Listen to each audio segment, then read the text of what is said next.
Rain whispered against the tin roof of the small Montana hangar, its rhythm broken only by the low hum of a generator and the soft whine of wind brushing against the open doors. Inside, beneath the faint golden glow of hanging bulbs, stood a man, broad-shouldered, silent, and worn by years that hadn't been kind. His name was Eli Carter, a single father, a decorated veteran, and the kind of man who seemed carved out of resolve and regret in equal measure. The helicopter before him was an old Bell 206 of Jet Ranger, its paint faded, its blades still, its body reflecting a life once vibrant and now suspended in time, much like Eli himself. He stared at it for a long moment, fingers grazing the metal as though feeling for a pulse that hadn't beat in years. Then her voice cut through the air like sunlight piercing storm clouds. "So, this is your big secret?" Lee turned. Clara Wren stood at the entrance, rain glistening in her dark auburn hair. Her coat clutched around her as she smiled that teasing, almost mischievous smile he'd come to dread. And grave. She was everything he wasn't: spontaneous, loud, full of the kind of life he'd forgotten how to touch. He gave a half smirk. "Didn't think you'd actually drive out here." "I told you I don't back down from a challenge," she said, stepping closer, heels clicking against the wet concrete. Her eyes roamed the aircraft. "So this is the famous bird you flew overseas?" Eli nodded, brushing dust from the cockpit window. "She saved my life more times than I can count." Clara tilted her head, a playful glint in her eyes. "Think you still remember how to fly it?" He met her gaze, steady, unreadable. "Some things you don't forget." "Well." She crossed her arms, grinning. "Fly this helicopter. And I'll marry you." The words hung in the air, half joke, half dare, echoing against the hollow walls of the hangar. She said it like one might toss a coin into a wishing well, expecting nothing but a ripple. Eli's eyes didn't move from hers. For a heartbeat, he didn't even breathe. Then, without a word, he stepped into the cockpit. The joke turned to silence. Clara's smirk faded into something softer, unsure. "Eli, come on. I was just kiddin'." But the sound of switches clicking filled the air. His hands moved with precision, instinct, and a strange, quiet fire. The engine coughed, then roared, blades starting to whine overhead. Dust swirled around them, and the smell of fuel and oil mingled with rain. Clara shielded her face. "Eli, what are you doing?" He didn't answer. Just looked at her through the glass with a calmness that bordered on dangerous. Then he spoke, his voice carrying through the hum of the rotor. "You said it." A strange blend of fear and awe rippled through her. She'd teased him before, sure. But there was something different tonight. Something in his eyes, something haunted. The same eyes that hid stories she'd never fully heard. She stumbled closer, shouting over the wind. "You can't just. Eli. You haven't flown in years." "Wes, it's time I remembered," he said, flicking one last switch. The engine's whine deepened into a full roar.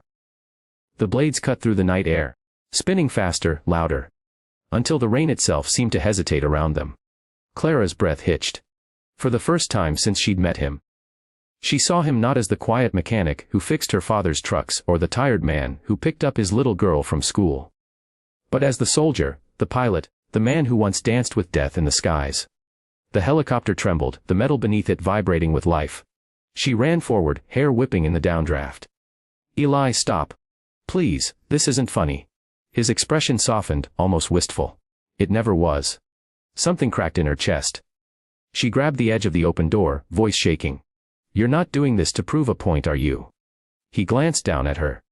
"Maybe I am." "To who?" He hesitated, then looked out into the dark stretch of land beyond the hangar, his voice low. "To myself." Clara's heart pounded. She could see it now. The weight he carried, the ghosts that still followed him home. He'd lost more than he ever admitted, and tonight, maybe this was about reclaiming a piece of who he used to be. She stepped closer, desperate. "Lie, please. Don't fly. You don't have to do this." But the rotors drowned her words.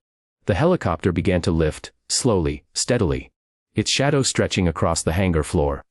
Clara stumbled back, arms shielding her face, her heart pounding like a drum in her chest. Through the haze of dust and rain, she saw him. Calm, collected, alive in a way she'd never seen before. And as the helicopter rose into the stormy sky, her trembling voice whispered into the roaring wind. "Oh my God, he's really doing it." The joke was over.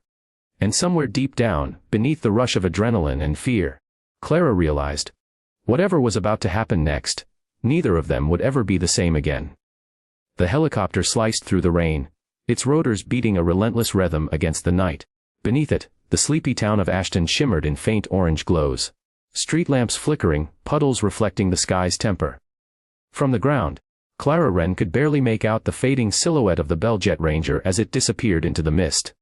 Her heart thundered in her chest. "Ely!" She screamed into the storm, though her voice was swallowed whole. The hangar doors rattled behind her, the rain now a cold, merciless downpour. Her joke had become a nightmare. Inside the cockpit, Eli's hands gripped the cyclic and collective with a steadiness that felt almost unnatural. Every vibration of the helicopter ran through him like an old heartbeat finding its rhythm again. The rain lashed against the windshield, the wipers working furiously. The instrument panel glowed a familiar amber. He could almost smell the desert again. Hear the voices in his headset, the barked commands, the explosions in the distance. But this was no war zone. This was home. He exhaled shakily, forcing the past away. Easy now, steady. Lightning flashed to his left, illuminating the jagged ridges of the Rockies far in the distance. He wasn't flying anywhere specific. He just needed to feel it again. The control, the freedom, the proof that he wasn't broken. "Daddy!" The small voice echoed in his mind. His daughter, Maddie, age 7, her soft curls bouncing as she ran to greet him every afternoon. The thought hit him like a blade to the chest. What was he doing? He'd promised her. No more flying, no more risks. But then Clara had smiled, had joked, had poked at that part of him he thought he'd buried for good. Maybe he was proving her wrong. Maybe he was proving himself right. Maybe he didn't know anymore. Down below, Clara scrambled toward her truck, fumbling for her phone. Her fingers were slick with rain as she dialed frantically. Come on, pick up." After 3 rings, a groggy voice answered. "Clara, it's past midnight." "Tom, it's Eli. He just took off in that damn helicopter," she gasped. "You have to stop him before something happens." "What do you mean took off?" "That old Jet Ranger hasn't flown in years." "Well, it's flying now," Clara shouted, wiping her wet face. I don't know where he's going. Please, you have to track him." "I'll call the sheriff," Tom said quickly. Stayed put. But Clara wasn't listening anymore. She threw the truck into gear, tires screeching on the wet gravel as she sped down the dirt road, her headlights slicing through the storm. "Damn it, Eli," she muttered, gripping the wheel tight. "What are you trying to prove?" In the sky above, Eli leveled the chopper at 2,000 feet. The landscape stretched below him. Dark forests, winding rivers, scattered lights from lonely farmhouses. His reflection in the glass looked older, harder, haunted. Then a voice whispered through memory, unbidden. "You're a hero, Eli. But you can't live up there forever. Someday, you'll have to land." It was his late wife Sarah. Her voice, soft and warm, carried from a time when life still made sense. She'd died 3 years ago. A car accident on a rainy night not unlike this one. He'd been grounded for months after that, refusing to touch a helicopter again. Until tonight. He swallowed hard, blinking away the wetness in his eyes. Rain or tears, he wasn't sure anymore. Then his headset crackled to life. "Ly Carter, this is Sheriff Monroe. You copy?" He hesitated, jaw tight. "This is Monroe. We got reports of unauthorized flight activity. Son, I hope you know what you're doing." Eli's lips twitched into something that wasn't quite a smile. "I'm just flying, Sheriff. Just one last time. Not like this, you're not." Monroe replied, voice stern but not unkind. "The storm's getting worse. You've got visibility under half a mile. Come on down before you get yourself killed." Eli exhaled slowly. The storm outside raged harder, lightning crackling across the horizon. He could barely see the treetops now. "I've been through worse," he murmured. Clara's voice suddenly broke through the static, faint but desperate. "Please, come down. This isn't who you are." His breath caught. "Clara." "Yes, it's me. You made your point, okay? You can still fly. You're still the man you were. Hell, you're more than that. But please, land the damn thing before you kill yourself." For a moment, all he could hear was the steady thump of the rotors, and the ragged pounding of his own heart. He wanted to answer her, to tell her why this mattered, why the flight wasn't about her joke at all. But before he could, the helicopter lurched violently to the right. Damn," he hissed, gripping the controls. A warning light blinked red. Fuel pressure low. He scanned the gauges. Half the systems were flickering.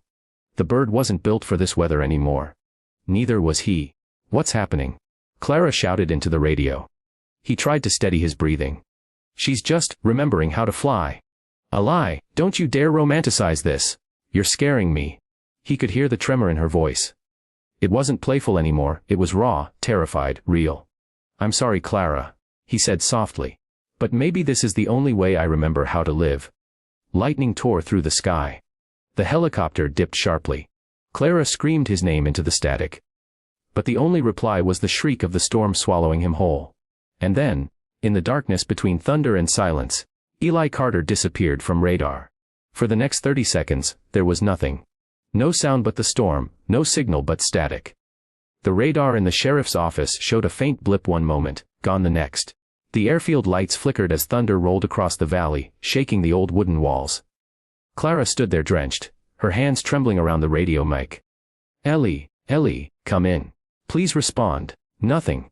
Sheriff Monroe adjusted his headset, voice calm but edged with urgency. Ground units, we may have a bird down somewhere north of the ridge. I repeat, possible crash site near Deadman's Hollow. Send searchlights. Clara felt her knees weaken.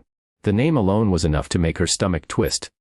Deadman's Hollow was 20 miles of dense forest, jagged ravines, and no clear landing ground. This can't be happening. She whispered, barely breathing. Monroe glanced at her. You said he was a vet, right? He's been through worse than a little turbulence. Don't give up hope yet. But Clara wasn't listening anymore. She turned and ran out into the rain, grabbing her keys with trembling hands. She wasn't going to wait around for hope. Not when the man she just dared into the sky might be lying somewhere broken beneath it. The sheriff's voice called after her. Clara! Wait for the rescue team. But she was already gone. Headlights cutting through the night. Eli Carter opened his eyes to darkness. For a long, disoriented moment, all he could hear was rain and the tick, tick, tick of something dripping nearby. His head throbbed, his chest burned. He tried to move, but his left arm screamed in pain. The helicopter lay at an angle, half buried in mud and broken branches. The cockpit was shattered. One rotor blade twisted like a snapped bone. Damn it, he muttered through clenched teeth, unbuckling himself. He winced as he reached for the radio, sparks flickering from the panel. Dead. Everything was dead. He dragged himself out, falling to his knees in the wet earth. The world spun around him. Trees looming like ghosts, rain slicing through the air.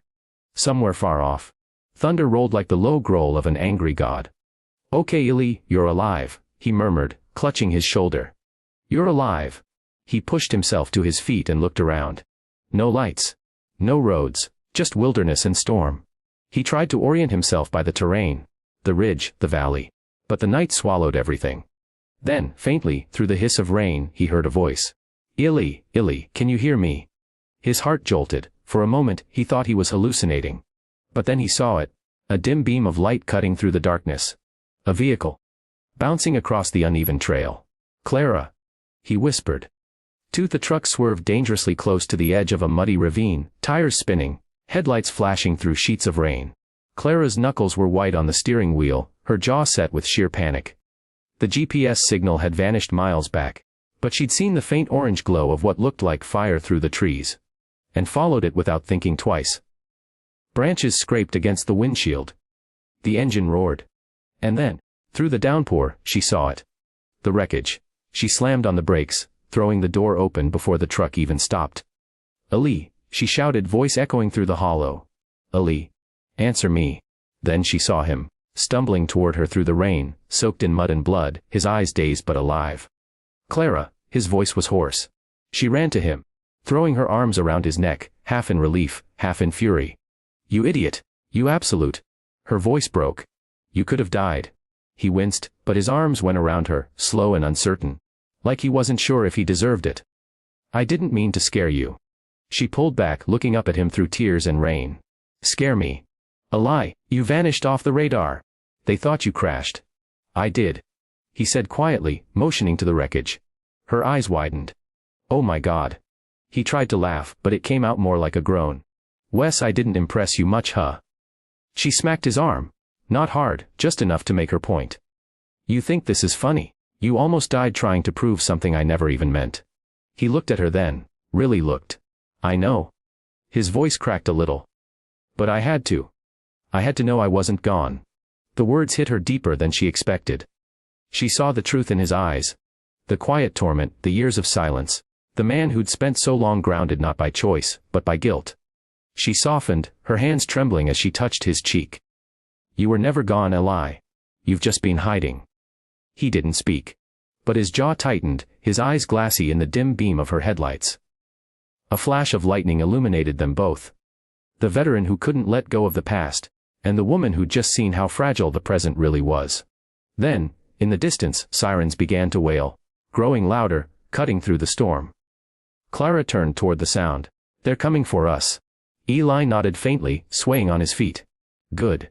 But before the rescuers reached them, his legs buckled, and he collapsed into her arms. Eli, hey, stay with me. Okay, stay with me. She held him tight as the rain poured harder, whispering his name over and over, her voice breaking against the storm.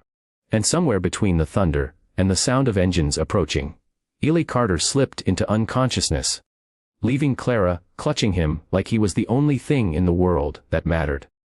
Red and blue lights pulsed through the trees, cutting through the blackness like lifelines. The wail of sirens grew louder until the night seemed to vibrate with them. Rescue vehicles screeched to a stop on the muddy trail, their headlights slicing through sheets of rain. Over here? Clara screamed, waving frantically. Her voice cracked from shouting, her face streaked with mud and tears. Eli lay in her lap, half conscious, blood mingling with rainwater along his temple. 2 paramedics rushed forward with a stretcher. Sheriff Monroe followed behind, his hat clutched against the wind. Jesus, Carter. He muttered when he saw the wreckage. You always had a damn flair for drama. Don't you dare joke. Clara snapped, holding Eli's hand tighter as the medics worked. He's bleeding. Monroe nodded grimly. Let them handle it. Eli stirred weakly as they lifted him onto the stretcher. His eyes fluttered open, hazy and unfocused. Clara.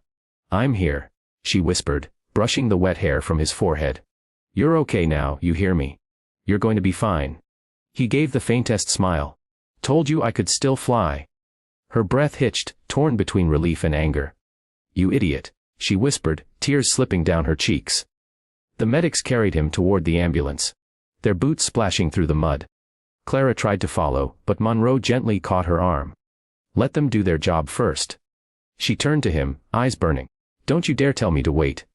Monroe's weathered face softened. He'll be okay, Clara.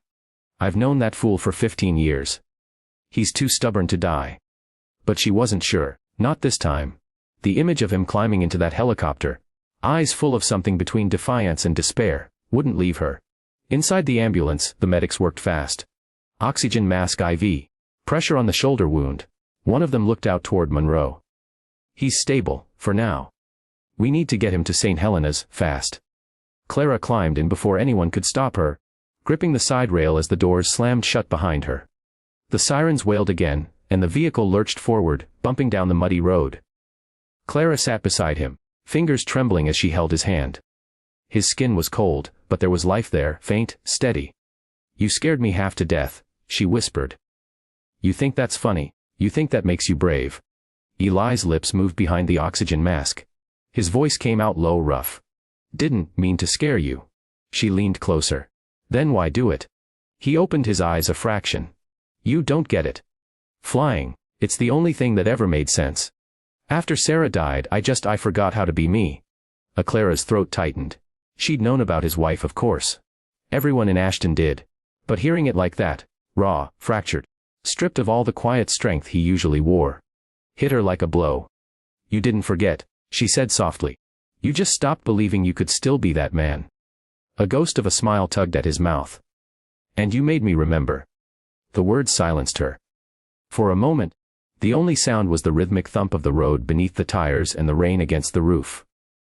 When they reached the hospital, nurses were already waiting. The doors swung open, bright light flooding the darkness.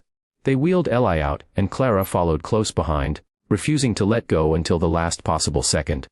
Mom, you'll need to wait here. A nurse said gently as they pushed him through double doors marked trauma unit. Clara stood frozen in the hallway, rain still dripping from her hair. Her heart was racing. Her hands numb. Everything around her, the buzzing lights, the sterile smell, the muffled orders, felt unreal. Monroe arrived a few minutes later, his clothes soaked, hat gone somewhere on the road. He placed a steady hand on her shoulder. A's in good hands, Clara. She nodded, though her voice was barely a whisper. He shouldn't have had to prove anything. Not to me. Not to anyone. The sheriff sighed, eyes soft with understanding. You know how soldiers are. They don't know how to live without a mission. She looked at him, her eyes glistening. Then maybe he just needs a new one. Monroe gave a faint smile. Maybe you're it. Hours passed. The storm outside began to ease, thunder giving way to the gentle hiss of rain. Clara sat alone in the waiting area, wrapped in a blanket someone had given her. Every creak of the doors made her look up. Every minute felt like an hour. Finally, a doctor appeared, tired but smiling faintly. He's going to be fine. Dislocated shoulder, mild concussion, few broken ribs. He's lucky. Clara let out a shaky laugh, burying her face in her hands. Lucky. Right. The doctor nodded toward the hallway. He's asking for you. When she entered the room, Ely was sitting up, pale but conscious, his arm in a sling. The beeping of the monitors filled the quiet.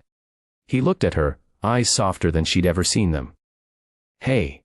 She stopped at the foot of his bed, her voice trembling between relief and fury. You scared me half to death, you stubborn man. Guess I owe you a wedding, huh? He said, managing a weak grin. She blinked, half in disbelief, half in awe. You remember that? He nodded slowly. Hard to forget the only promise that made me feel alive again. Her lips parted, but no words came. The joke, her careless dare, had nearly cost them both everything. And yet, standing there, looking at him alive but fragile, she realized something she hadn't before. Somewhere between her teasing and his pain, they'd both stumbled into something real. I didn't mean it, she whispered. I know, he said. But I did. Outside, the rain softened into silence, and the first faint hint of dawn began to touch the horizon. Morning arrived gently, the world washed clean by the storm. Golden light filtered through the hospital blinds, dancing across the pale walls. The rain had stopped, but its scent still lingered, earthy, raw, alive. Eli Carter sat upright in the hospital bed, his shoulder bandaged and his ribs aching with every breath. His helicopter, the one he'd rebuilt with his own hands, was gone. But for the first time in years, his mind was quiet. He stared out the window, watching the clouds drift lazily over the Montana hills. The world looked impossibly calm after the chaos of last night. He wondered if peace had always looked like this, something distant, almost unearned. The door creaked open. Clara stepped in holding 2 cups of coffee. She looked different in the daylight. Tired, yes, but softer somehow. The edges of her usual fire had dimmed into something warmer, more fragile. Morning, she said quietly, handing him a cup. Doctor says you'll live. Ely gave a small, crooked smile. Sorry to disappoint you. Disappoint me. She scoffed. Ely, you falling out of the sky isn't my idea of entertainment. He chuckled, wincing as pain flared in his ribs. Could have fooled me. But then the laughter faded, leaving silence between them, thick, complicated, full of everything unsaid. She took the chair beside his bed. For a moment, neither spoke. The steady beep of the monitor filled the room like a heartbeat between them. Finally, Clara broke the quiet. You know, when I said that about marrying you if you flew, I didn't mean it. It was just a joke. I know. His voice was low even. But it didn't feel like one. Her brow furrowed. What do you mean? He took a slow breath, eyes on the horizon outside the window. You didn't see what I saw up there, Clara. For years, I've been stuck, like the ground had claimed me. Sarah died, and I shut everything down. The hangar. The flying me. That helicopter, it was the last thing I still had from that part of my life. The only thing that made sense. She listened quietly, her coffee growing cold in her hands. Eli's gaze dropped to the bandage around his arm. When you joked, it was like someone lit a fuse. I thought maybe if I could do it one more time, I'd feel like myself again. Like maybe I could stop being this broken version of who I used to be. The Clara swallowed hard. And did it work? He looked at her then, eyes full of exhaustion and clarity. For a few minutes up there, yeah. But it also reminded me what I've been running from. What's that? He hesitated, then said quietly, life. The part that comes after loss. Clara felt a lump rise in her throat. She'd seen the pain in him before. The quiet kind that doesn't scream but eats you alive from the inside. Now, finally, he'd opened the door to it. She leaned forward slightly. You know, people don't stop loving because they lose. They just forget how to start again. Eli studied her, her eyes shimmering in the soft morning light. And you, he asked gently. You ever forget? She smiled faintly. Once, Someone reminded me. Their eyes met, steady, lingering. For a heartbeat, the world outside the hospital fell away. Then the door opened again, and a small voice broke the stillness. "Daddy?" Eli froze. Maddie stood in the doorway, clutching a stuffed bear almost as big as her. Her hair was damp from the morning drizzle, her wide eyes full of both fear and relief. Behind her stood Eli's sister, giving him a nod before stepping back to let the moment belong to them. Eli's composure cracked instantly. "Hey, sweetheart," he said, voice trembling. Maddie ran to him, her little arms wrapping carefully around his good side. "You scared me," she said, muffled against his chest. "Aunt June said you went flying in the rain. You're not supposed to do that." He swallowed hard, tears stinging his eyes. "You're right. I shouldn't have." She looked up at him, eyes serious in that way only children could manage. "Mummy said the sky is where brave people go. Were you trying to see her?" The question hit him like a punch. He opened his mouth but no words came. Clara, watching from the chair, felt her own heart twist. After a long silence, Eli nodded slowly. "Maybe I was." Maddie hugged him tighter. "Then tell her I said he next time. But don't go without me." He laughed through his tears, pressing a kiss to her hair. "Deal." Clara turned away slightly, wiping at her eyes. There was something sacred about the scene. Father and daughter, love stitched together with loss and forgiveness. When Maddie finally settled on the chair beside him, content just to hold his hand, Eli looked at Clara again. "Guess I have my mission now," he said quietly. She smiled softly. "Yeah, what's that?" "Learning how to live down here again." He glanced at Maddie. "For her. Maybe for me too."